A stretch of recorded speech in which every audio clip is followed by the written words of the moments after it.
We have had a rash of appalling politicians over the last 10 years.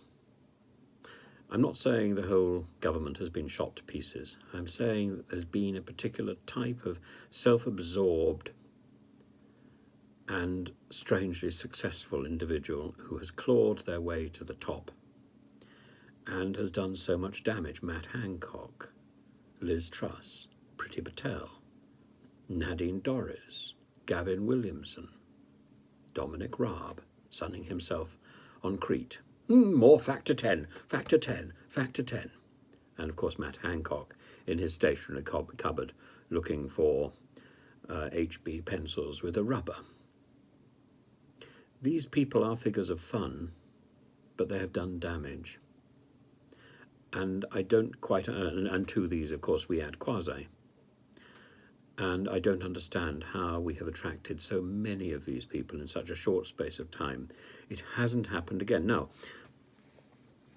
they're all drinking at the same trough, of course, and one could say, oh, that trough is Boris Johnson's. No, these people predate Boris. Boris is a symptom of the problem, not a cause.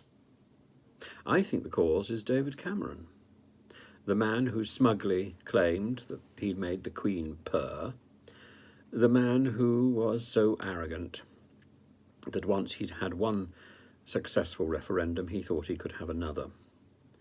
The man who delegated and didn't really care what was going on. The man who thought that he would win that referendum without moving an inch, and who constructed an argument for Remain, which was based entirely on economics and greed.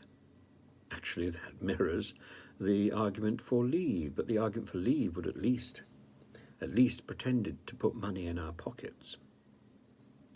Nobody votes in an election for economics.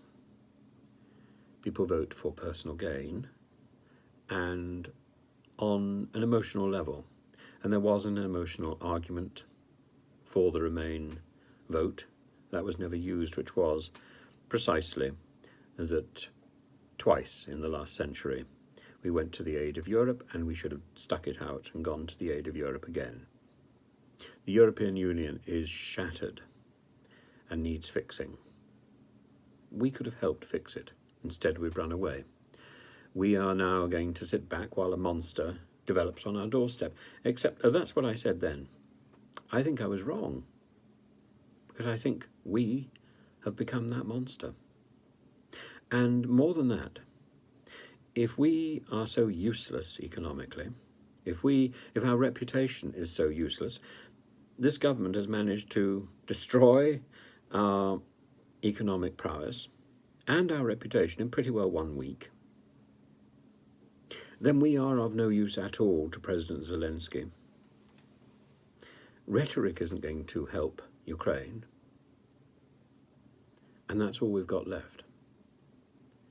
We are at a crossroads where we can be of some use, or we can be scattered onto the waste bin of history. And we won't even make very good compost. Liz Truss and Quasi have brought us to a crossroads. We look at this end of the world and we see chaos. We look at that end of the world, Ukraine, and we see chaos. And we have brought this side on ourselves. We didn't need to do that. We didn't need to be brought to this level. I am so deeply ashamed of this government. I repeat, we need to write to our MPs with haste and demand that they put in letters to the 1922 committee. We also need to demand that the 1922 committee rapidly revise their plans for electing a new leader. There cannot be another 6-week hiatus while the Conservative government gazes at its rapidly expanding navel. We need to do something, and we need to fix this mess rapidly.